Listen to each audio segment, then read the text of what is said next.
Hi friends, welcome to Lasya fact channel. నేను మీ Lasya. Friends, భారతదేశంలో ఎన్నో వింత ప్రదేశాలు ఉన్నాయి. వాటిలో రాన్ ఆఫ్ కచ్ కూడా ఒకటి.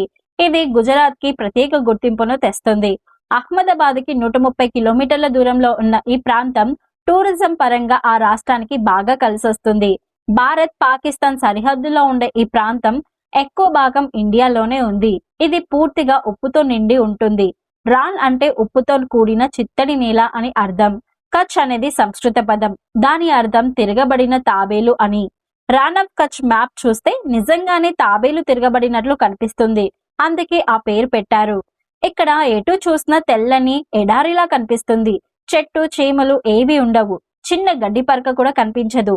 దూరంగా చూస్తే భూమి ఆకాశం కలిసిపోయినట్లు కనిపిస్తాయి. ఎంత దూరం వెళ్ళినా అదే దృశ్యం ఆవిష్కృతం అవుతుంది. దీని కారణంగా కచ్ జిల్లాకి ప్రపంచవ్యాప్తంగా గుర్తింపు ఉంది.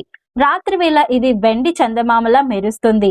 జాబిల్లు నుండి వచ్చే కాంతి ఈ ఉప్పు ప్రపంచంపై పడి తిరిగి ప్రసరిస్తూ కాంతివంతంగా కనిపిస్తుంది. అయితే అసలు ఇది ఎలా ఏర్పడింది? చరిత్రలో ఇక్కడ అసలు ఏం జరిగింది? అసలు ఈ ఉప్పు ఎక్కడి నుండి వచ్చింది? ఇది మంచిదేనా లేక ఏదైనా ప్రమాదం ఉందా అనే డీటెయిల్స్ ఈ రోజు వీడియోలో మీకు కంప్లీట్ గా తెలియజేస్తాను. సో అంతకంటే ముందు మన ఛానల్ ని కొత్తగా చూస్తున్నట్లయితే వెంటనే మన ఛానల్ ని సబ్స్క్రైబ్ చేసుకొని పక్కనే ఉన్న బెల్ ఐకాన్ ని యాక్టివేట్ చేసుకోండి. సో ఇంకా లేట్ చేయకుండా let's get into the video.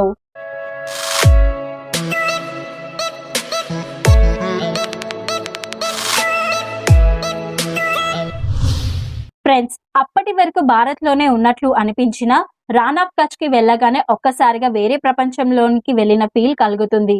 Hollywood లోని మ్యాట్రిక్స్ సినిమాలో లాగా ఎటు చూసినా తెల్లగా కనిపిస్తూ ఉంటుంది.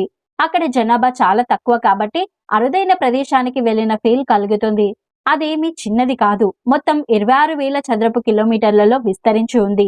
తూర్పు పడమర అంతటా అదే ఉప్పు నేల ఉంటుంది. ఉత్తరాన తార్ ఎడారి, దక్షిణాన పర్వతాలు ఉంటాయి. అలాగే పశ్చిమాన సింధు నది డెల్టా కూడా ఉంటుంది. మొత్తంగా చూస్తే ఇండియాతో సంబంధం లేని ప్రాంతానికి వెళ్ళినట్లు అనిపించడం మాత్రం ఖాయం. జనరల్ గా గుజరాత్ కాస్త వేడి ప్రాంతమే. రాన్ ఆఫ్ కచ్ కూడా ఎండాకాలంలో భరించలేనంత వేడి ఉంటుంది. 50 డిగ్రీల ఉష్ణోగ్రతలు కూడా నమోదవుతాయి. చలికాలంలో కూడా 25 డిగ్రీల సెల్సియస్ ఉష్ణోగ్రత ఉంటుంది. అయితే రాత్రి వేళ మాత్రం ఒక్కోసారి మైనస్ ఉష్ణోగ్రతలు కూడా నమోదవుతాయి. అందువల్ల పర్యాటకులు అక్కడికి వర్షాకాలం తర్వాత వెళ్తూ ఉంటారు. అలా ఫిబ్రవరి వరకు టూరిస్టుల రాక ఎక్కువగా ఉంటుంది. ఇలా వచ్చే పర్యాటకులు తిరిగేందుకు అక్కడ ఒంటెలు ఉంటాయి. వాటిపై ఎక్కితే ఎక్కువ దూరం చూసేందుకు వీలవుతుంది. కానీ ఎంత దూరం చూసినా ఎత్తు పల్లాలు లేని సమాంతరమైన తెల్లటి నేలే కనిపిస్తూ ఉంటుంది. అది దాదాపు అరేబియా సముద్ర మట్టానికి సమానంగా ఉంటుంది. అందుకే వర్షాకాలంలో అక్కడ వరదలు కూడా వస్తూ ఉంటాయి. అయితే తమ రాష్ట్రానికే ప్రత్యేకంగా ఉన్న రాన్ ఆఫ్ కచ్ ని టూరిజం పరంగా అభివృద్ధి చేసిన గుజరాత్ ప్రభుత్వం ఏటా ప్రత్యేక ఉత్సవాన్ని నిర్వహిస్తుంది. ఆ సమయంలో పెద్ద సంఖ్యలో పర్యాటకులు తరలివస్తూ ఉంటారు. దీనికి తోడు ట్రావెల్ సంస్థలు ప్రత్యేక ప్యాకేజీలు ప్రకటిస్తూ ఉన్నారు. 2 రాత్రులు 3 పగటి వేళల్లో అక్కడ ఉండేలా ప్యాకేజీలు ఆఫర్ చేస్తూ ఉన్నారు. అలా అక్కడికి వెళ్లిన టూరిస్టులు సెల్ఫీలు, ఫోటోలు తీసుకుంటూ ఉంటారు. వైట్ రన్ లో ఉన్నట్లు గొప్పగా చెప్పుకుంటూ ఉంటారు. నిజమే, మరి అరుదైన ప్రాంతానికి వారు వెళ్ళినట్లే కదా.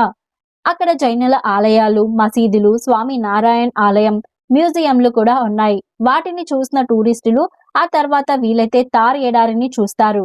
అలాగే కొత్తగా ఏర్పాటు చేసిన సర్దార్ పటేల్ ఐక్యత విగ్రహం దగ్గరకు కూడా వెళ్తారు. ఇలా రాన్ ఆఫ్ కచ్ టూరిజం పరంగా కూడా బాగా కలిసొస్తుంది. అయితే రాన్ ఆఫ్ కచ్ కి ఎవరు వెళ్ళినా సరే వారు అదృష్టవంతులే. ఎందుకంటే అక్కడి ఉప్పు ఇప్పటిది కాదు, అత్యంత పురాతనమైనది. అసలు ఆ ప్రదేశమే దేశంలో భిన్నమైనది. ఎందుకంటే ఒకప్పుడు రాన్ ఆఫ్ కచ్ పూర్తిగా సముద్రంలో ఉండేది. అంటే దాదాపు 20% గుజరాత్ లో భూమి బదులు సముద్రమే ఉండేది. అయితే చరిత్రలో ఎప్పుడో ఒకసారి బలమైన భూకంపం వచ్చిందట. ఇది భూమిపై ఇంకా మనుషులు రాని సమయంలో వచ్చిందట. అప్పట్లో సముద్ర మట్టం కంటే కింద ఉండే రాన్ ఆఫ్ కచ్ భూమి ఆ భూకంపం దెబ్బకు ఒక్కసారిగా పైకి లేచింది. అలా ఆ పలక మొత్తం పైకి లేవడంతో అక్కడ నీరంతా ఎండిపోయింది. అయితే స్థానిక అగారియా ప్రజలు రాన్ ఆఫ్ కచ్ లో ప్రతి సంవత్సరం అక్టోబర్ నెలలో ఈ ఉప్పు తయారీని ప్రారంభిస్తారు. భూమిలో 40 అడుగుల లోతుకు గొయ్యి తవ్వి అత్యంత ఉప్పుగా ఉండే నీటిని బయటకు తీస్తారు. ఆ నీరు సముద్ర నీరు కంటే 10 రెట్లు ఎక్కువగా ఉప్పుతో ఉంటుంది. ఇక అలా బయటకు తీసిన నీటిని ఎండబెట్టడం ద్వారా ఉప్పు తయారవుతుంది. ఇలా ప్రతి 15 రోజులకు 15 టన్నుల దాకా ఉప్పును సేకరించి దేశవ్యాప్తంగా ఉన్న ఉప్పు కంపెనీలకు పంపుతూ ఉంటారు.